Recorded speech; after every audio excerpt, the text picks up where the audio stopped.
Saya kira sudah selesai waktu itu ya.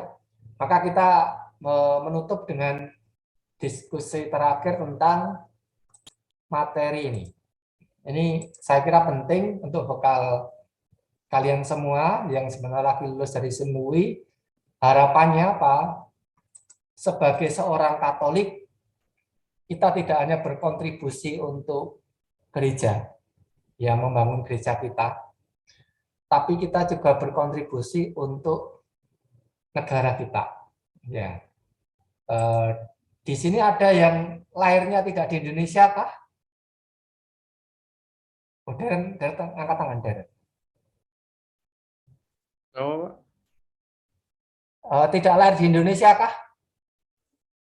enggak, Pak, lahir di Indonesia kok, Pak. Oh, saya kira tadi angkat tangan. Ya, jadi saya cek nggak ada ya, nggak lahir di Indonesia ya. Berarti semuanya lahir di Indonesia. Istilahnya tumpah darahnya di Indonesia. Dan nggak tahu apakah ada yang cita-cita mau tidak jadi WNI. Rasanya enggak ya. Semuanya tetap WNI, mencintai Indonesia yang katanya ini negara terindah di dunia. Luar biasa toh, orang luar tuh kalau mau lihat keindahan di tempat kita aja harus pakai paspor ya, pakai visa gitu. Kita bisa kemana-mana lihat keindahan Indonesia. Dan harapannya tidak hanya numpang hidup di Indonesia, atau bahkan ada beberapa orang ya saya pernah baca ada yang mengeruk kekayaan di Indonesia kemudian menghabiskan hidupnya di luar, ya itu urusannya sendiri lah kalau itu. Tapi harapannya anak-anak sendiri nggak seperti itu, karena kita cinta pada Indonesia, kita cinta pada tanah air kita, dan mungkin kita akan tutup usia pun di sini, ya, dan kita akan dimakamkan di sini, maka ya berkontribusi lah gitu loh, tidak hanya nunut numpang hidup saja di sini. Maka sebagai orang Katolik kita harus punya komitmen untuk membangun negara ini menjadi yang lebih baik. Ya. Nah, bagaimana itu? Ya contohnya dengan meneladani orang-orang yang sudah mendahului kita. Sebentar. Oh, sorry, ini slide yang lama ini. Saya cari dulu yang terbaru. Bentar ya.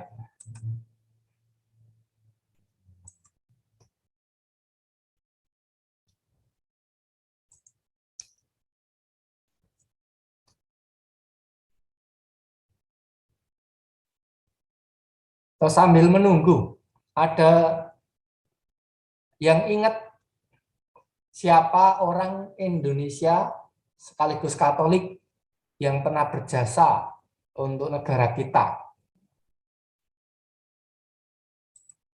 Yang tahu nggak? Istilahnya jadi contoh bagi kita, inspirasi bagi kita.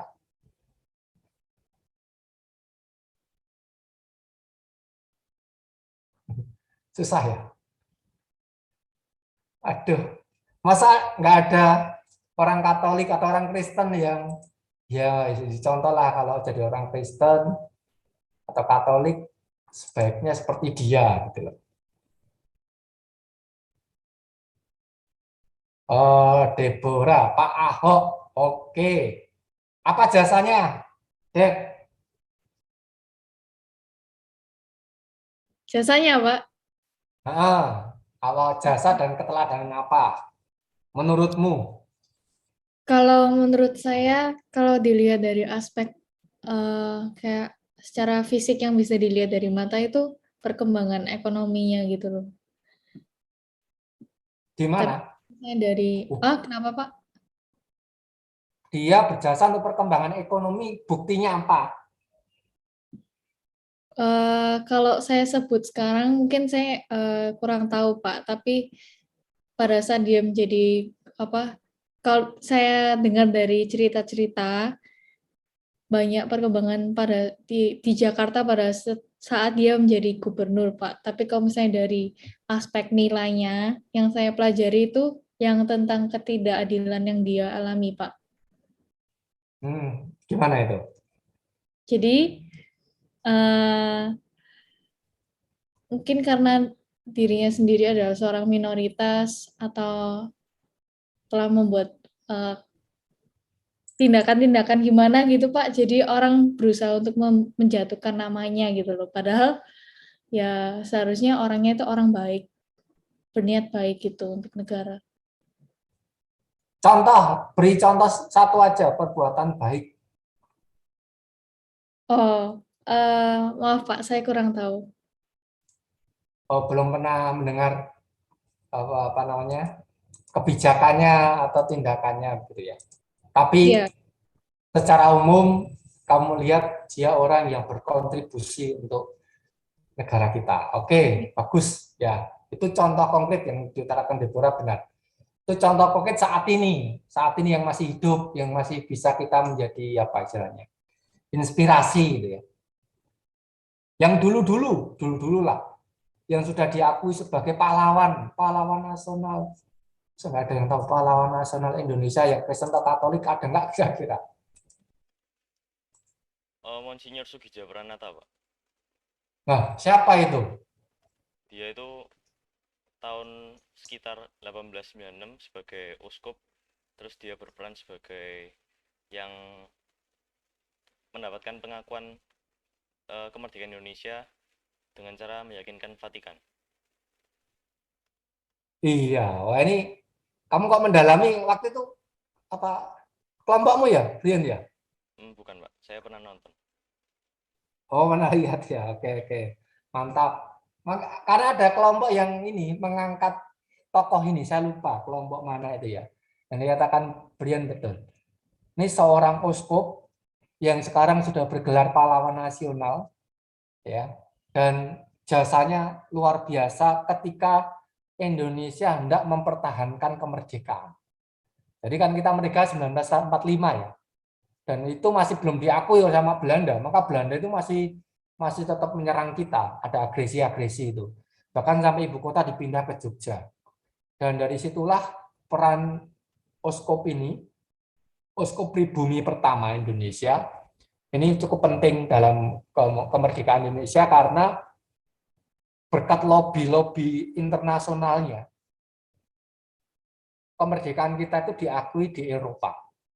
Dan negara pertama yang mengakui kemerdekaan kita adalah Vatikan. Dan itu pasti berkat lobbynya Monsinyur Kardinal Sugio Pranoto. Itu lobbynya. Dan kemudian karena Vatikan mengakui, akhirnya merembet ke berbagai negara Kristen lainnya. Oh, Paus sudah ngakui gitu ya. Akhirnya merembet, akhirnya beri dukungan yang luar biasa untuk Indonesia. Itu berkat jasanya. Maka diangkat menjadi pahlawan nasional sekaligus pernah difilmkan ya, Brian ya. Kalau pernah lihat filmnya, teman-teman pernah lihat atau siapa yang belum pernah lihat? Oh, belum pernah lihat. Oke, Jessica belum ya. Saya cuplikan trailernya, kita lihat sedikit ya. Biar oh ini orangnya ya dan apa perannya.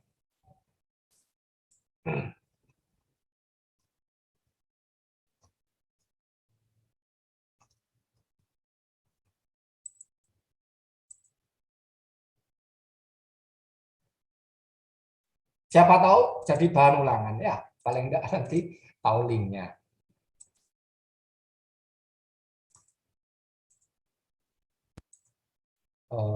Sebentar. Ini trailernya. Sudah kedengaran kah?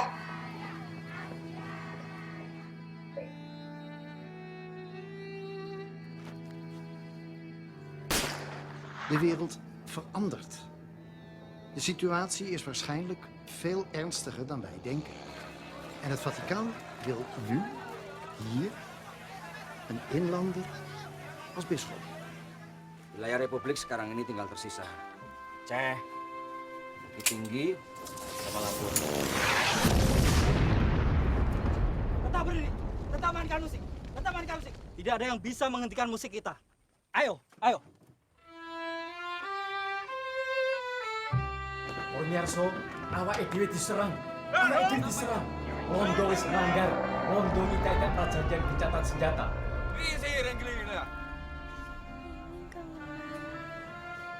Mijn moeder is ook een zuster. En zij zegt dat zusters niet mogen huilen. Lijk wel hier, mijn lieve schat.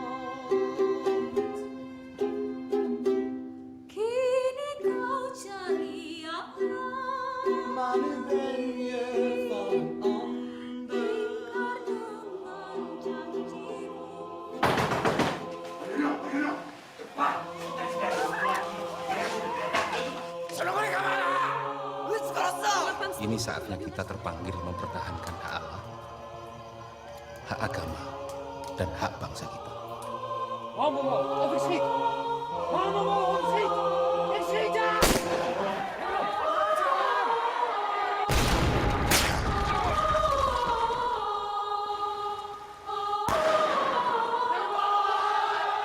Moeders met kinderen. En die weten het ook. Stop! Kemanusiaan itu satu, kendati berbeda bangsa, asal-usul, dan ragamnya. Semua merupakan satu keluarga besar. Iya, tuh. Lebih komplitnya lihat ya, filmnya judulnya Sugio. Ya, Sukijo gitu ya.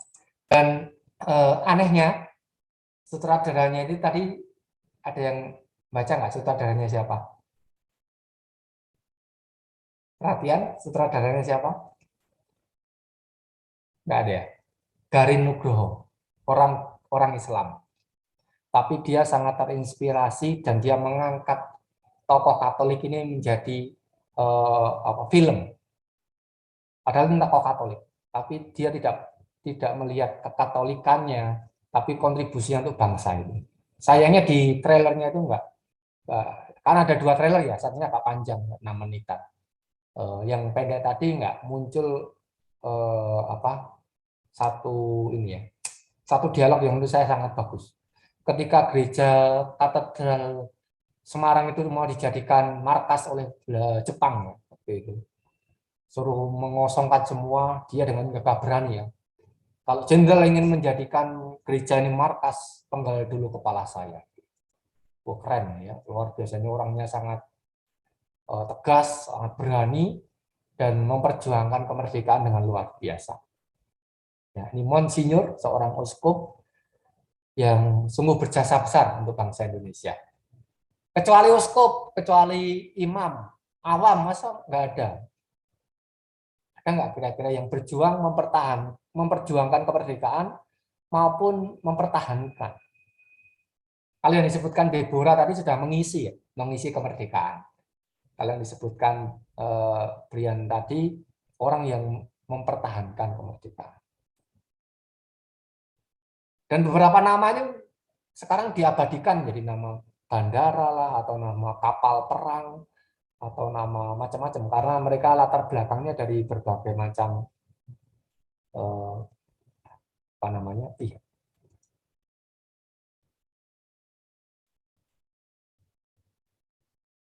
Waduh, ngeblank nih ya. Ada yang tahu bandara di Jogja namanya apa? Apa, Jess? Adi Sucipto ya, Pak. Adi Sucipto, itu orang Katolik loh itu ya. Agustinus Adi Sucipto. Wah, ini pilot ternama ya. Betul sih. Yang berani waktu itu perang kemerdekaan, dia ambil bagian dari angkatan udara ya. Maka jadi nama bandara. Di laut juga ada. Tahu nggak yang laut siapa?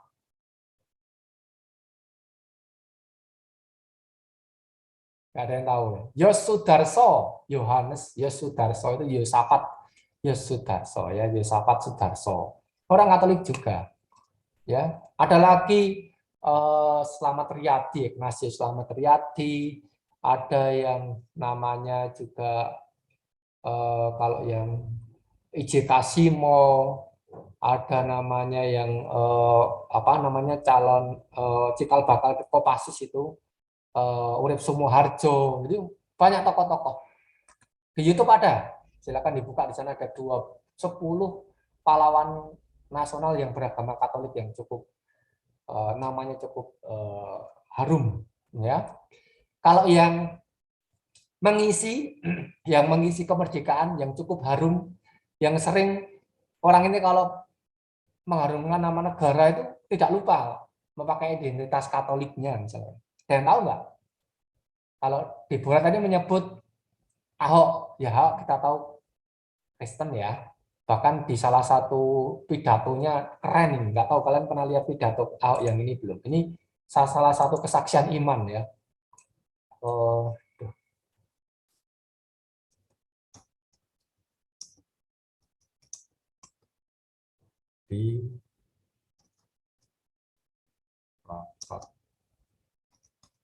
Semoga ada. Tak tunjukin.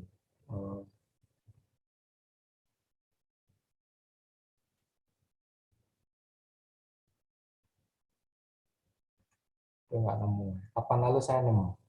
Dia katakan saya itu pengikutnya Isa. Isa Al-Masih. Saya tahu kalau saya mati mau kemana. Maka saya nggak takut melawan siapapun, gitu ya. Karena saya tahu kalau mati saya akan di surga. Itu waktu sih rapat dinas ya di provinsi dia nyebut itu. Karena waktu itu banyak anggota dinas yang mulai ini ya, mulai curang ya, mau ngajak dia korupsi. Dia dengan tegas mengatakan, saya nggak peduli kehilangan jabatan karena jabatan dari Tuhan. Kalau saat ini mau ngambil berarti berurusannya dengan Tuhan, gitu ya. Saya nggak nemu ini tadi nyari, karena videonya udah agak lama ini. Ada yang lain yang berkarya, berkontribusi untuk negara kita dengan talenta-talenta yang mereka miliki. Kalau Ahok kan memang dia talentanya di soal kepemimpinan ya, leadership ya. Dia mimpin dimanapun berhasil ya. Mulai dari Bupati Bangka Belitung, kemudian Provinsi DKI, sekarang yang terbaru, Deborah ngikuti nggak? Dia sekarang menjabat apa?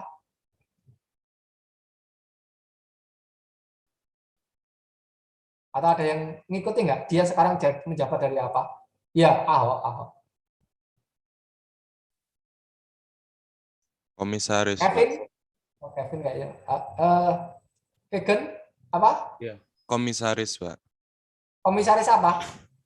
PT Pertamina. Iya, betul, Kevin.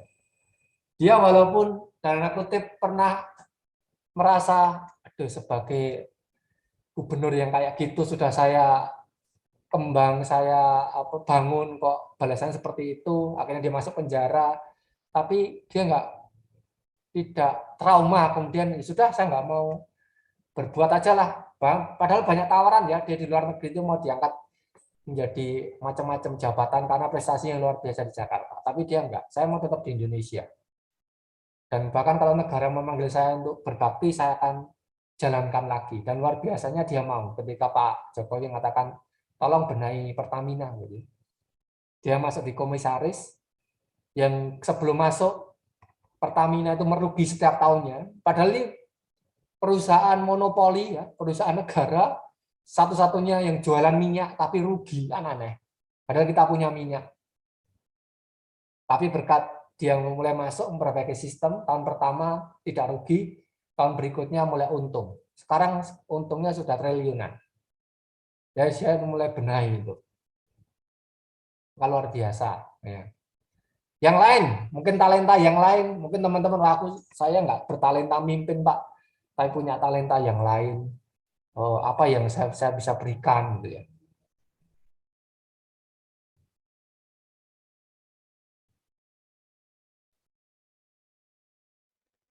Yang suka gambar desain, ini ada desainer Katolik loh ya, namanya cukup besar dan dia punya yayasan amal, yayasan sosial.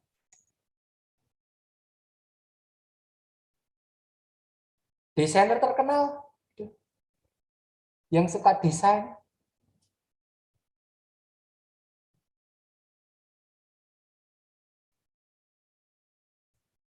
Yang bahkan kalau pameran di dunia, kadang kalau mewakili Indonesia dia yang buat, mengenalkan budaya Indonesia. Gak ada yang tahu? Cewek. Waduh.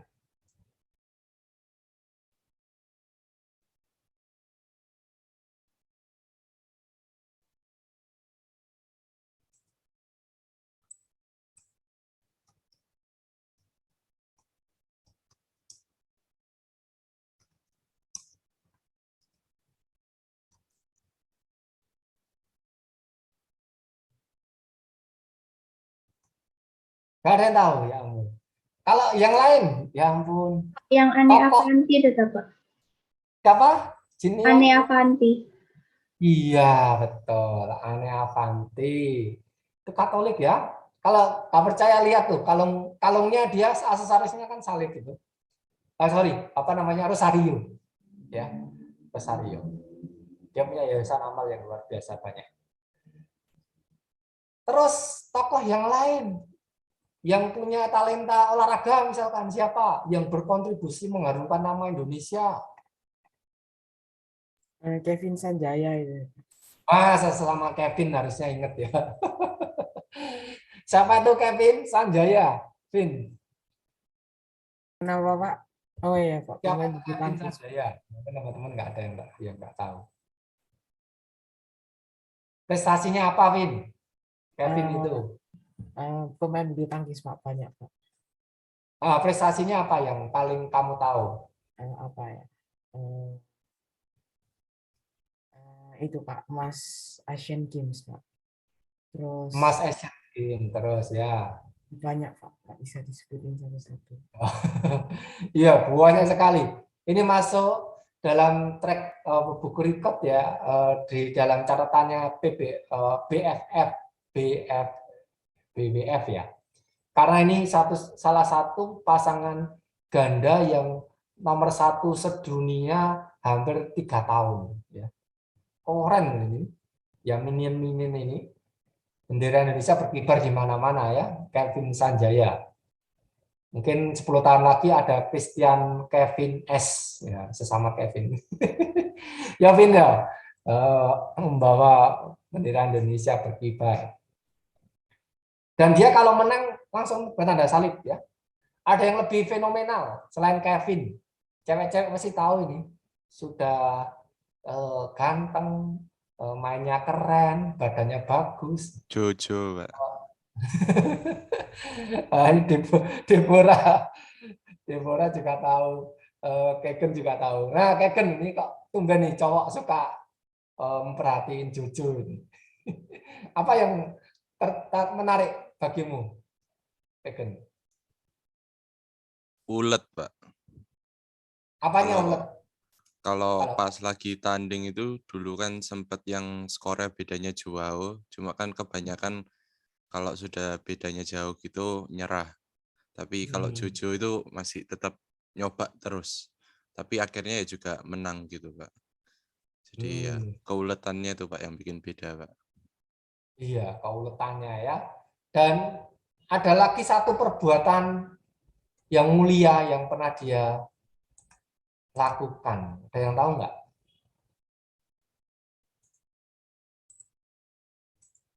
Nah, kalau yang belum tahu Jojo ini loh. Wah.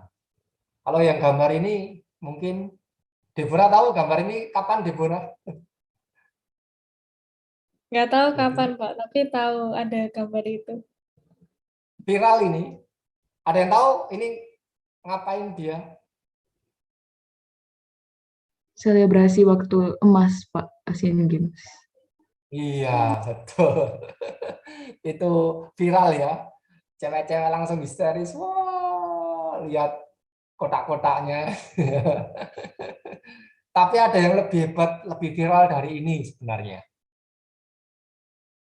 Nah, ada yang tahu nggak ini? Ini contoh konkret seorang pemuda Katolik yang berkontribusi untuk mengharumkan bangsa sekaligus dia sangat perhatian pada sesama saudara sebangsa setanah air. Sudah tahu? Tahu yang dilakukan? Saya pernah itu Pak, bangun masjid tuh. Nah, apa itu, Vin? Ceritanya gimana, Vin? Ya, saya kurang ingat, Pak.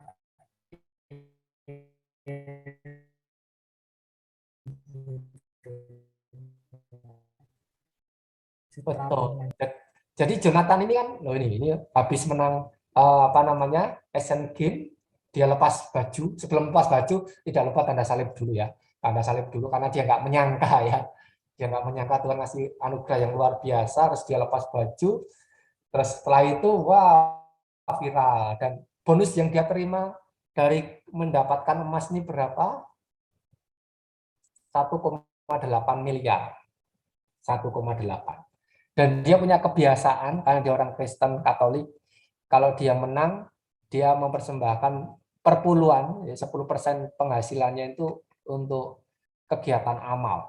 Ya, kegiatan amal. Jadi kalau dia dapat hadiah 100 juta, dia katakan 10 juta untuk amal, gitu ya. Tapi dia pernah dapat uang, kalau kalian pernah lihat ini, apa namanya,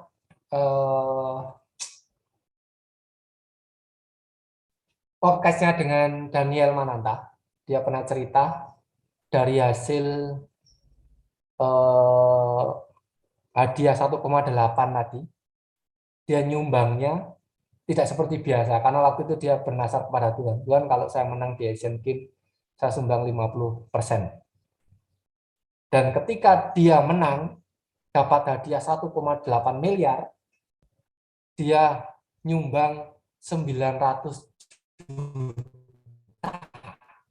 Sampai Daniel itu gede-gede. 900 juta, iya, 900 juta. Dan kemudian Tuhan membuka jalan dengan ada gempa, ya, gempa di Lombok. Maka dia pergi ke sana. Di sana tidak banyak orang Kristen atau Katolik, tapi dia tahu bahwa banyak saudara yang menderita, kehilangan rumah, kehilangan sekolah, kehilangan tempat ibadah, dan dia menghibahkan 900 juta itu untuk bangun rumah, bangun sekolah, dan bangun masjid. Ya. Ada puluhan ratusan rumah dibangun, puluhan masjid dibangun, dan SD, ya, sekolah dibangun. Luar biasa. Dan dia katakan ketika saya memberi berkat itu, ternyata Tuhan itu melipat gandakan berkatnya. Kok bisa, Jo? Iya, karena dari situ saya dapat endorse, ya, endorse-nya semakin banyak, gitu ya. Itu berkali-kali lipat. Maka jangan takut untuk memberi, katanya. Tapi ini loh, apa namanya? Satu usaha tadi kita mengatakan keuletannya, dia berjuang mati-matian untuk negara, mengharumkan nama negara dengan talenta kinestetik, ini kecerdasan kinestetik, ya, kecerdasan motorik yang dia punya untuk mengharumkan nama negara, dan kontribusinya sangat kelihatan sekali untuk masyarakat sekitar. Maka teman-teman, apapun talenta kalian, sebenarnya kita itu bisa berkontribusi. Tidak harus besar, ya, tidak harus besar. Ya, kecil-kecilan pun itu sangat bermanfaat buat orang yang kita bantu. Ya, maka harus tahu dulu apa kira-kira kontribusiku. Ya, sebenarnya kalau mau berkontribusi harus tahu dulu arahnya kemana.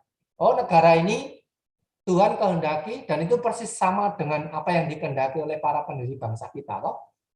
Para pendiri bangsa kita itu sudah merumuskan negara kita mau dibawa kemana. Arahnya kan ke sini, negara yang adil, makmur, damai sejahtera bagi seluruh rakyat Indonesia. Bagaimana cara mencapainya? Ada 5 sila Pancasila itu. Ya. Itu sarana yang bisa kita lakukan untuk mencapai negara yang seperti ini.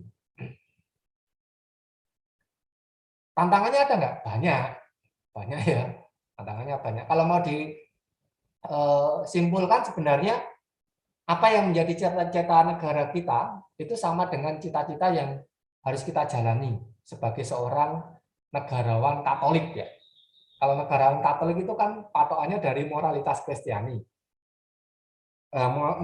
Moralitas Kristiani ini mengharapkan kita untuk mengejar kebaikan bersama. Kan sama. Kalau negara kita menghendaki keadilan bagi seluruh rakyat Indonesia, kan ini demi kebaikan bersama. Maka tujuannya sama. Maka kita pun sebagai orang Katolik tidak ada alasan untuk tidak berkontribusi, ya, karena sejalan dengan tujuan kita. Nah, akarnya di sini. Ini sebab-sebab masalah. Yang di gambar nomor 1 ini ada yang bisa menafsirkan ini, kira-kira kartunisnya ngomong tentang apa?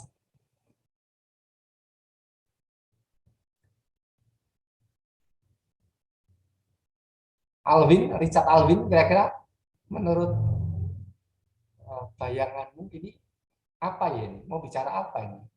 Kartunisnya ini. Akar masalah yang ada di Indonesia seperti ini. Apa ini kira-kira?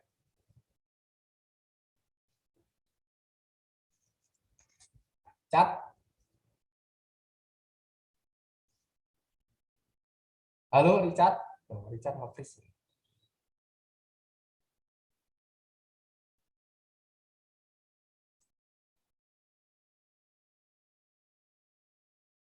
Richard kayaknya nge-freeze. Dylan? Apa Iya, Dylan? Pak. Gambar ini kira-kira akar masalahnya apa ini? Kalau lihat gambar ini.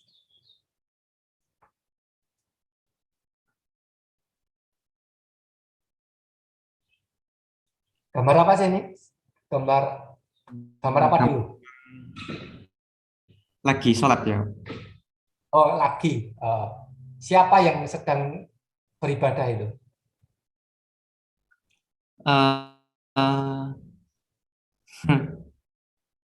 Apa ya, orang Islam? Kok tahu? Ini orang Ya, atau dari... Oh, tikus, ya. tikus? Tikus Islam gitu maksudnya. Ya. Tikus ada agamanya. Apa sebenarnya? Simbol apa itu? Orang Selakah ya. Kok bisa? Dari perkataannya bilang ongkos ibadah itu. Terus? Ya. Tikus itu simbol apa sih? Suka nyuri, Pak. Apa itu namanya? Koruptor. Orang yang suka nyuri. Oh, ya. Iya ini kan simbol koruptor, ya kan? Koruptor yang tetap beragama istilahnya. Indonesia berketuhanan yang Maha Esa, semuanya beragama, semuanya meluk agama. Tapi apa yang terjadi? Banyak dari kita yang beragama sebatas pengetahuan, ya, sebatas di KTP bahkan. Ya saya tahu saya kalau ngambil uang bukan milik saya itu dosa, tapi ya kalau dikit ya nggak apa-apa lah, kalau nggak ketahuan nggak apa-apa. Tuhan ampuni saya, Tuhan kan maha ampun itu ya. Jadi apa ya? Masih banyak yang kadang-kadang dikotomi, sudahlah urusan ibadah ya soal doa-doa, soal puasa, soal sedekah begitu. Nanti urusan di kantor sudah beda lagi. Bahkan ada orang yang berbuat jahat di kantor, kemudian dan kemudian mencuci uangnya untuk kegiatan amal misalkan. Ya ini nggak pas. Jadi akar masalahnya di sini masih banyak orang yang beragama sebatas pengetahuan atau sebatas ritual saja, belum sampai ke perbuatan. Ya, ini bisa jadi juga terjadi di antara kita ya. Ya kadang-kadang memisahkan hanya ini urusan Tuhan, ya. Yang ini urusan. Ini yang pertama. Yang kedua, saya yakin ya gambar yang kedua ini lebih mudah ya. Bagaimana saat ini banyak orang berlomba-lomba untuk mengejar kekuasaan. Ini saya prediksi dan ramalan saya pasti akan terbukti nanti ya. Nanti kalau nggak percaya, dilihat saja. Tahun depan dan 2 tahun lagi lah paling banyak. Itu akan banyak orang baik di Indonesia. Orang baik bertebaran di media sosial. Percaya nggak? Debbie langsung ketawa. Percaya berarti ramalan saya. Kenapa, Deb? Pemilu, Pak. Hubungannya apa emangnya? Ya, mungkin berusaha yang baik supaya mendapatkan suara gitu. Iya, pencitraan toh akan ada banyak orang yang berubah jadi kayak Santa Claus gitu ya. Demi apa?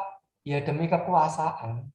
Nanti kalau dapat kuasa lupa wis sama rakyat yang selama ini dia bantu seakan-akan dia baik begitu ya. Yakin itu pasti akan ada. Maka harus hati-hati ya. Banyak orang yang masih menghalalkan berbagai cara untuk mengejar kekuasaan, mengejar materi gitu ya. Uang dan sebagainya. Ini jadi masalah di negara kita. Terus, wah ini, tadi kalau Debbie mengatakan, apa sih Ahok jasanya? Gitu ya. Salah satunya ini, Deb. Boleh kamu baca, Deb. Ini salah satu yang lawan dari orang yang egois. Ya. Coba kamu baca, Dep.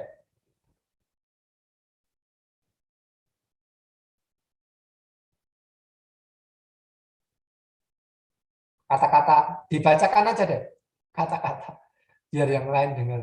Oh iya, Pak. Hehehe. Para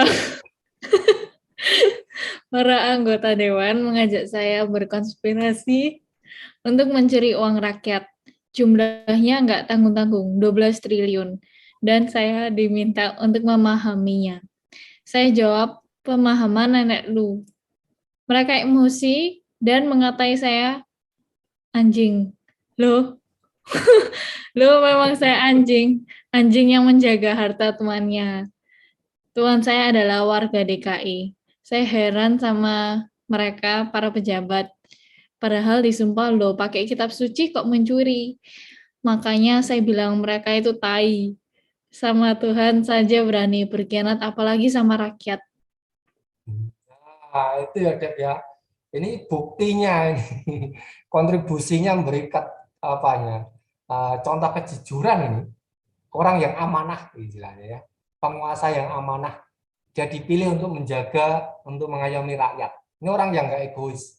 Seandainya saja, gitu ya, seandainya saja pemimpin-pemimpin kita itu semuanya begitu, wah Indonesia sudah mengalahkan Amerika mungkin ya, kemajuannya luar biasa. Tapi sayangnya seperti ini kan dapat tantangan kayak sebelahnya ini, ya toh, sebelahnya ini orang yang sungguh-sungguh menghalalkan berbagai cara untuk mencari sesuatu. Ya untungnya sekarang sudah tinggal menunggu keputusan lah, untungnya ya, dan kelompoknya itu.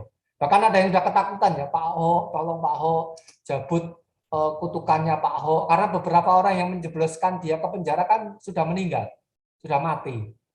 Katanya ini kutukannya Pak Ahok gitu. Karena Pak Ahok sebelum masuk penjara dia katakan kalau Anda melawan saya sebenarnya bukan saya yang kalian lawan, tapi Tuhan yang kalian lawan begitu ya. Ya nanti Tuhan yang akan bertindak gitu.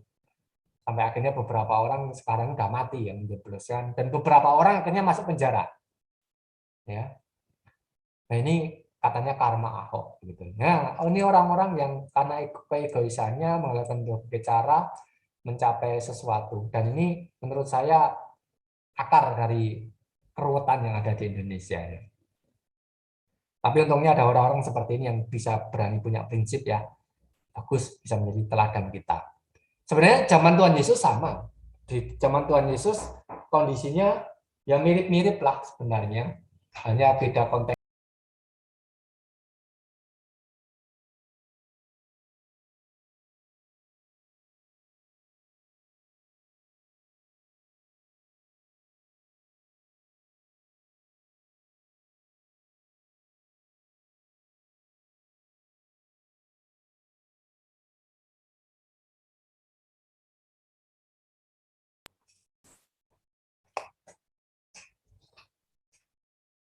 Oke, itu ya kondisinya sama. Bahkan dulu kalau boleh dikatakan lebih parah karena dalam masa penjajahan. Tapi kembali ujung-ujungnya itu urusannya soal pemerintah, penguasa atau pejabat dengan rakyatnya, sistem yang dibuat. Jadi kembali ke itu terus-menerus.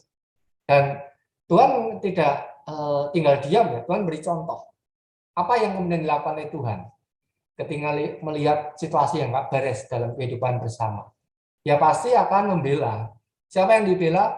Mereka yang kecil, karena sering menjadi korban penindasan. Ya. Dan nilai-nilai keadilan, nilai-nilai perjuangan, cinta kasih itu yang terus didengungkan. Bahkan tidak segan-segan Tuhan Yesus mengkritik ya, mengkritik mereka. Dan banyak yang sakit hati. Dan tidak hanya sakit hati, dendam. Dan tidak hanya dendam, berencana untuk membunuh. Karena saking kritiknya keras. Maka disebut dengan tokoh revolusioner dan pembebas.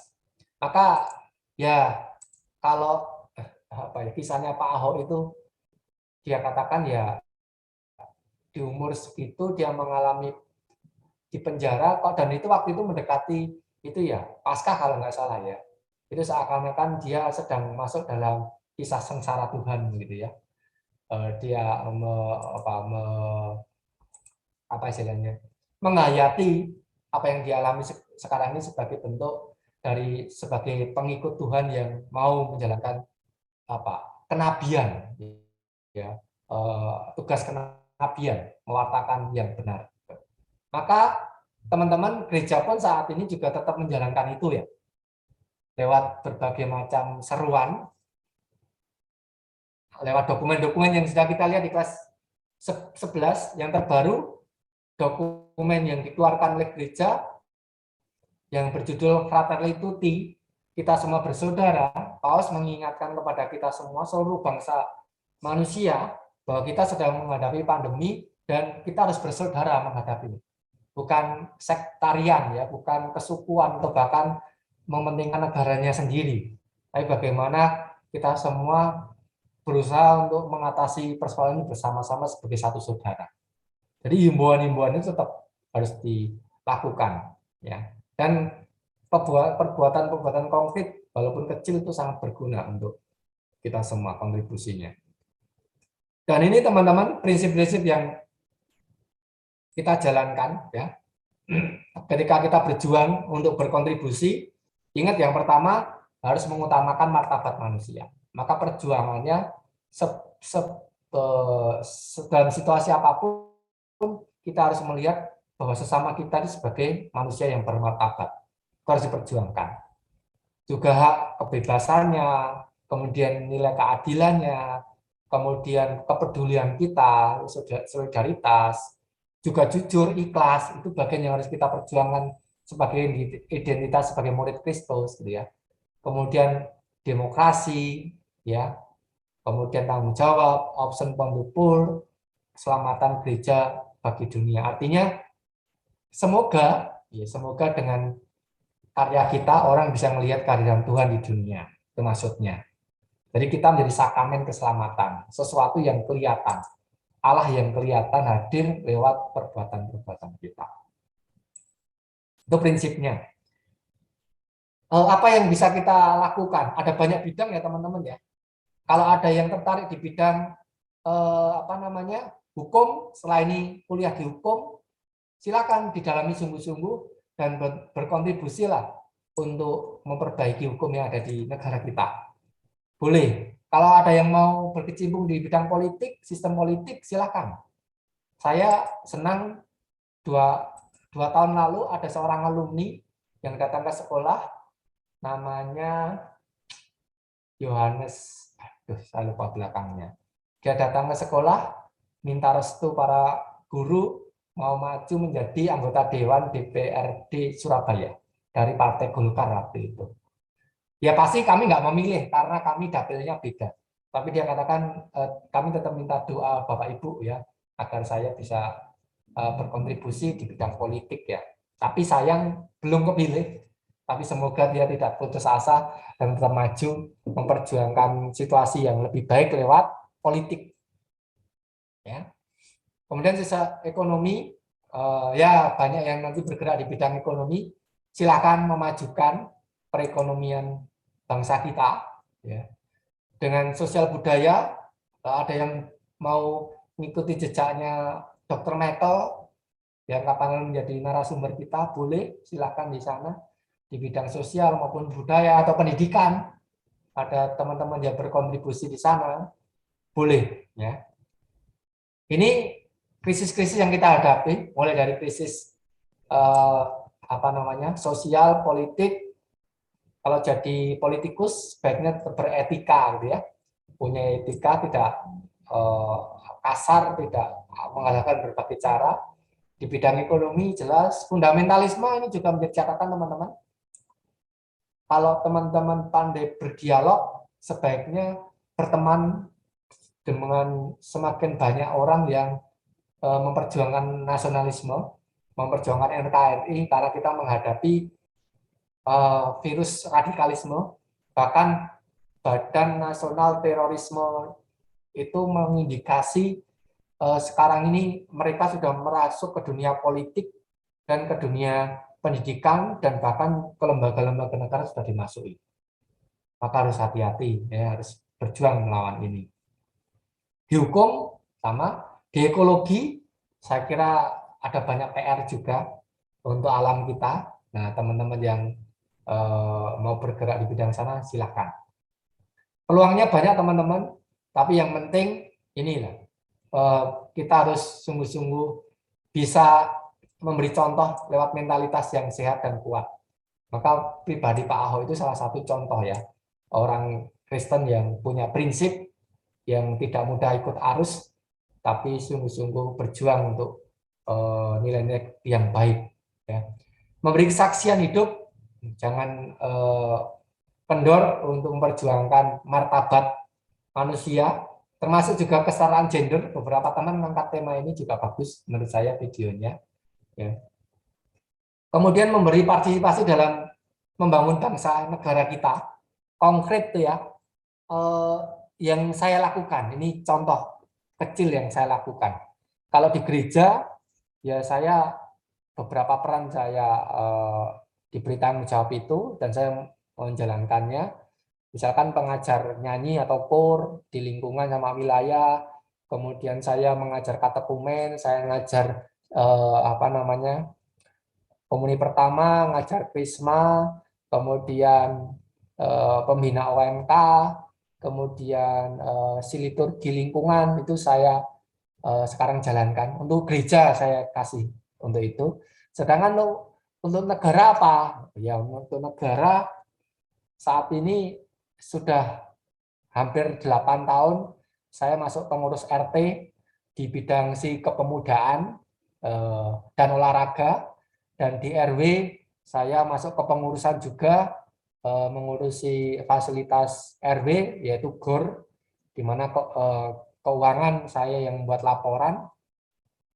Istri saya sekarang menjadi bendahara RT ya, mengelola simpan pinjam dan keuangan RT.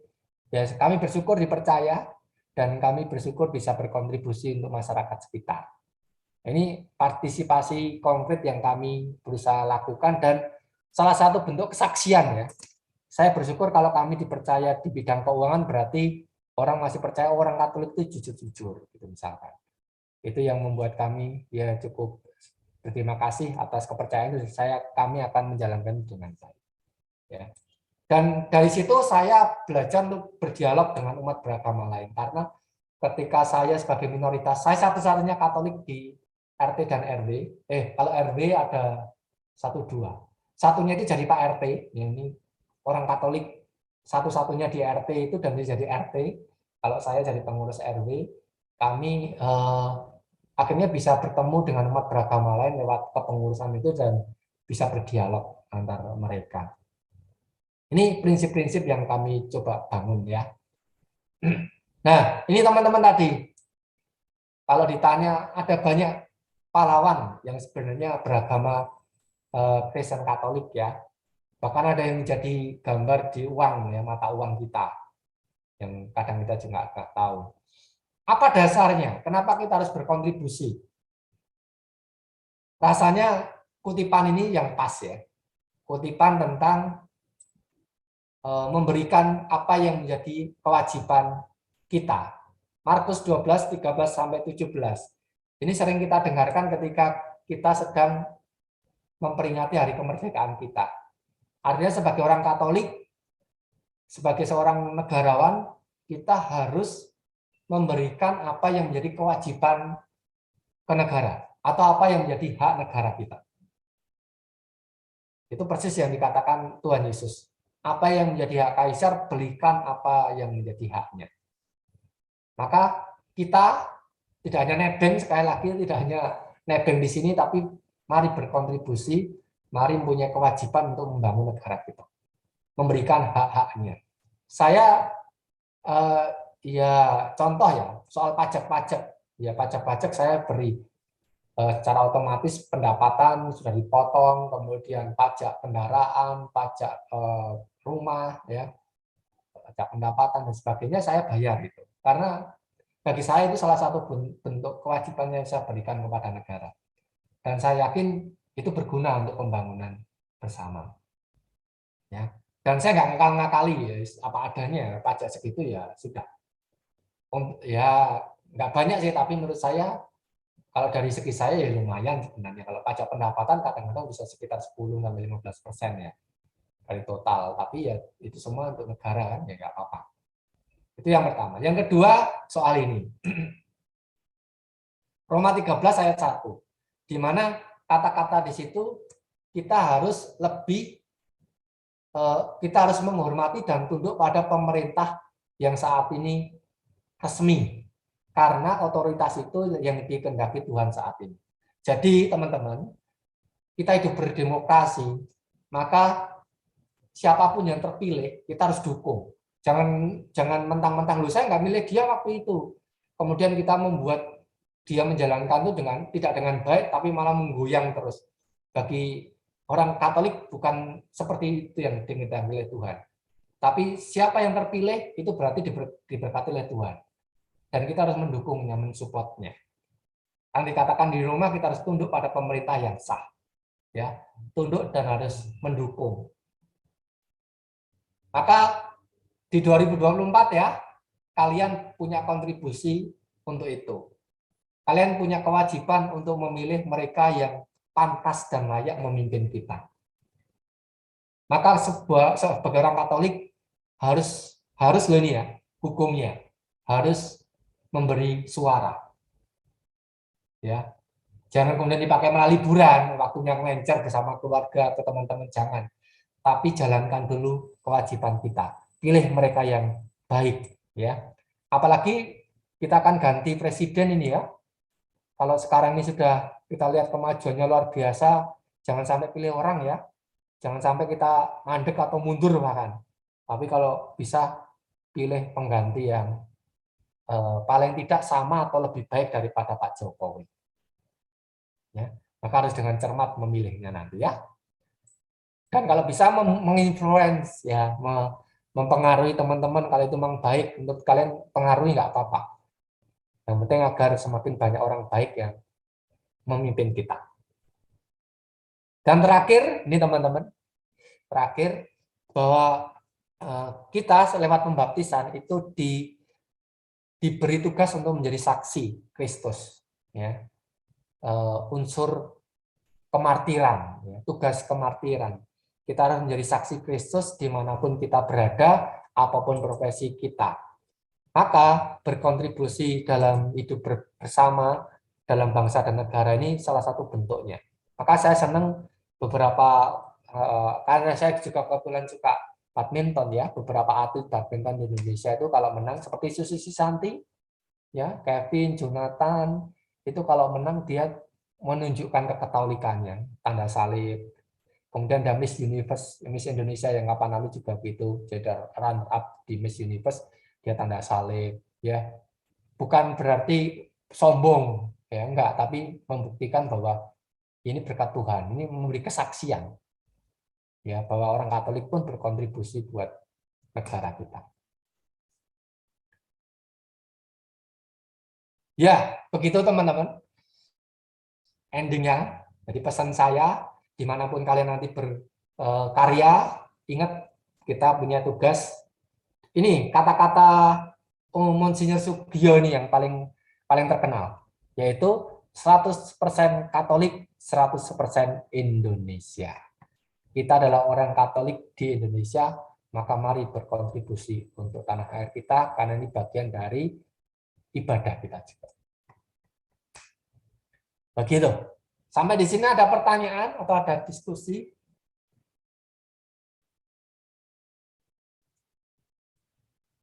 Semoga jelas ya. Nah, itu pesan dari pendidikan agama, ya. Bahwa kita harus berkontribusi dan nyambung dengan itu sebenarnya kalau di buku BPKV ada dua keutamaan yang mau diingatkan bagi kita semua. Nah, ini mumpung nyambung ya, sekaligus di gongnya yang pertama 100% Katolik, 100% Indonesia, dan untuk itu semua dibutuhkan keutamaan. Apa keutamaannya? Di buku BPKV itu ada dua saja yang kita bahas. Yang pertama keutamaan humility atau humilitas atau kerendahan hati. Kalau kita mau berkontribusi, maka kita harus menjadi pribadi yang rendah hati. Apa artinya? Salah satunya adalah orang yang mau berkolaborasi. Mengapa? Ya karena ini segala talenta yang kita miliki sebenarnya Tuhan berikan itu bukan hanya untuk diri kita sendiri loh ya. Santo Vincenzius sudah mengingatkan kita ini menjadi sarana. Kalau saat ini saya jadi guru, saya mengajar, ini bagian dari sarana yang Tuhan pakai untuk murid-murid gitu ya, untuk menambah pengetahuan. Maka kita pun harus menjadi pribadi yang siap untuk bekerja sama dengan orang lain. Karena menjadi pribadi yang rendah hati itu cirinya berarti orang itu siap membagikan apa yang dimiliki, tidak untuk diri saya sendiri, tidak untuk diri kita sendiri. Ya, Pak Ahok contohnya ya, kalau dia mau dalam kutip di zona nyaman, saya ngutip beliau lagi ya, karena saya sebenarnya juga ngefans dengan beliau. Kalau bisa penggantinya Pak Jokowi, Pak Ahok gitu ya, di Indonesia Maju. Kalau dia mau di zona nyaman, sebenarnya dia jadi pengusaha cukup. Ngapain dia terjun di dunia politik? Ya dia menghidupi keluarganya cukup ya, tapi dia katakan saya ingin berbuat lebih untuk bangsanya. Kemudian dia jadi bupati di Bangka Belitung, di mana yang mayoritas waktu itu Muslim, tapi dia kepilih.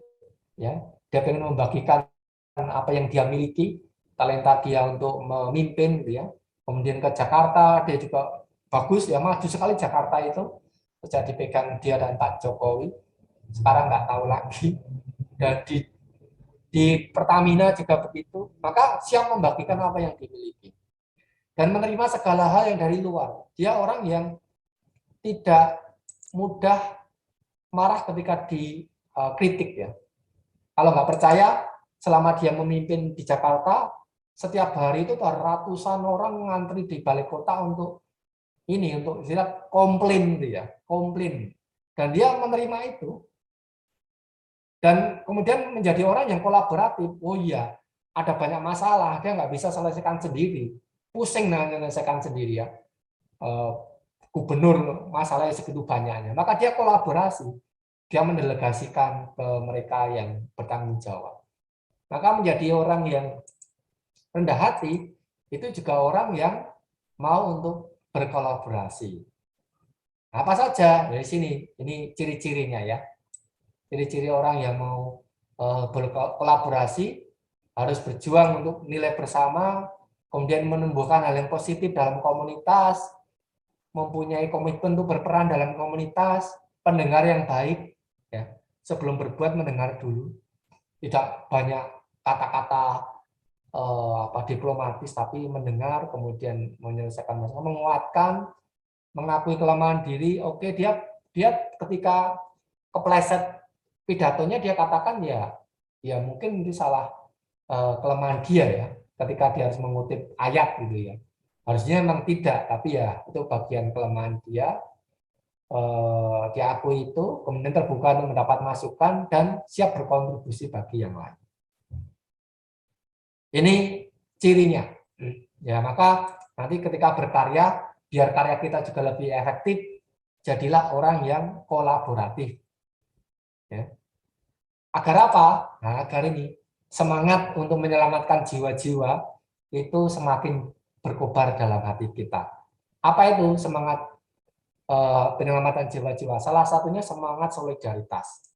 Solidaritas di sini berarti menjadi pribadi yang tidak egois, ya, menjadi pribadi yang partisipatif, artinya mau terlibat dan konstruktif untuk mengembangkan nilai-nilai yang baik. Sehingga kasih Allah ya ini berkobar di mana-mana dan banyak orang terselamatkan lewat kontribusi yang kita lakukan. Salah satunya juga yang tokoh yang menurut saya inspiratif adalah kakak kelas kalian, Pak Ignatius Jonan. Ini salah satu orang yang mempunyai jasa untuk memperbaiki Indonesia. Salah satunya yang sekarang ini kita nikmati buahnya yaitu PT KAI yang luar biasa. Dulu itu waduh kacau balau. Saya menikmati masa dulu dan sekarang jauh beda sekali. Ya. Dan salah satu yang dia katakan begini. Ini salah satu dia wawancara dia dengan Helmi Yahya. Dia katakan sebelum KAI itu direformasi, salah satunya kepala stasiun tertinggi di Tanah Abang itu gajinya cuma sekitar 2 juta, dia katakan. Padahal kepala stasiun, ya. Terus setelah dia reformasi, sekarang gajinya 25 juta. Kok bisa? Karena perbaikan sistem itu ternyata memperbaiki keuangan. Dan itu kemudian memperbaiki semangat kerja dan itu memperbaiki kesejahteraan. Dan dia kerjasama dengan semua orang yang berkehendak baik. Dan dia memperbaikinya itu dengan apa? Dia katakan, saya 1 tahun itu tidur di rumah paling nggak lebih dari 1 bulan. Yang lain kemana? Turun ke masyarakat, turun ke jajarannya untuk mendengarkan apa masukannya, apa kebutuhannya. Dan itu yang kemudian dia bisa berubah. 1 tahun pertama tidak merugi, yang kedua setelah ini peningkatannya, dia sekarang ini PT KAI untungnya udah triliunan. Padahal sebelumnya rugi. Padahal itu moda transportasi yang dimonopoli, hanya satu-satunya nggak ada saingannya. Tapi sekarang sudah mulai baik. Dan akhirnya diangkat menjadi Menteri Perhubungan dan SDM.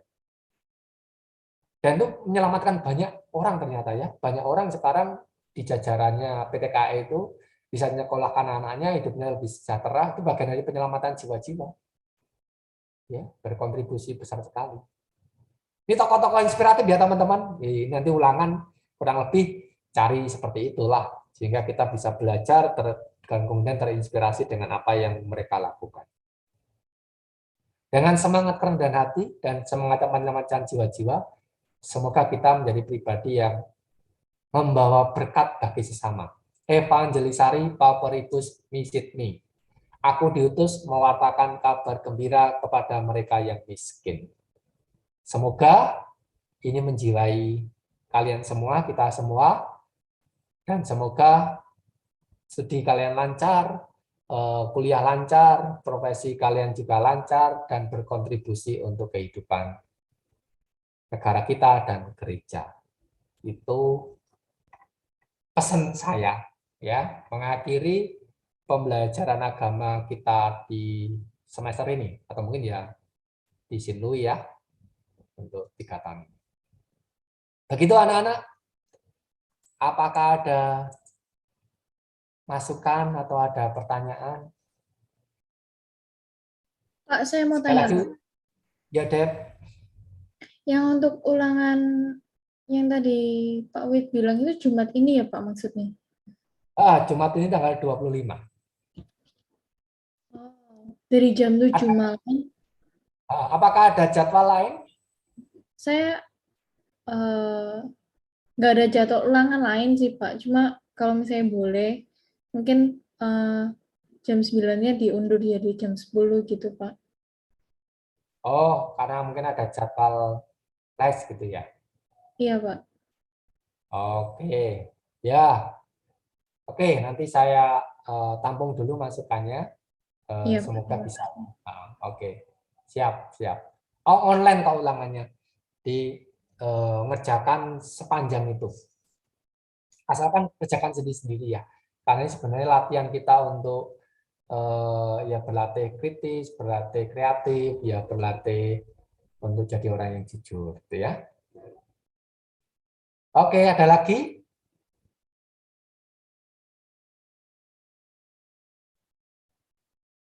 Tidak ya, tagihan-tagihan yang lain sudah jelas ya. Tadi 3 temanmu tadi, dilihat lagi ya, Brandon, Daphne, dan Darren.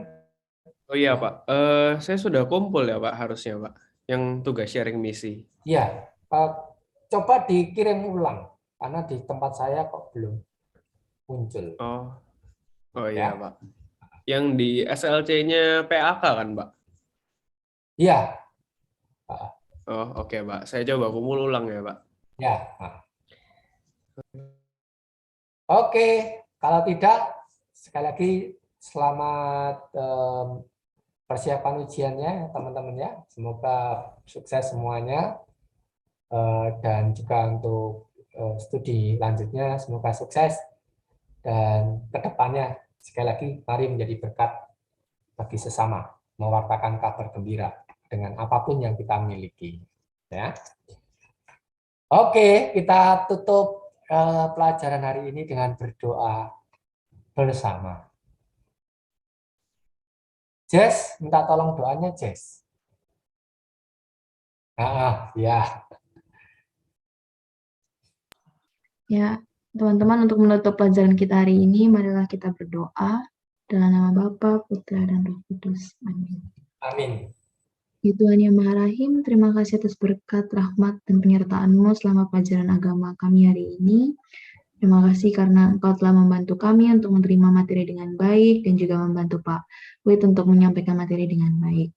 Ya Tuhan, sekarang kami akan melanjutkan ke pelajaran kami selanjutnya. Semoga pelajaran-pelajaran kami selanjutnya, tugas-tugas kami, ulangan-ulangan pun dapat berjalan dengan baik hingga kelulusan nanti. Amin. Dalam nama Bapa, Putra, dan Roh Kudus.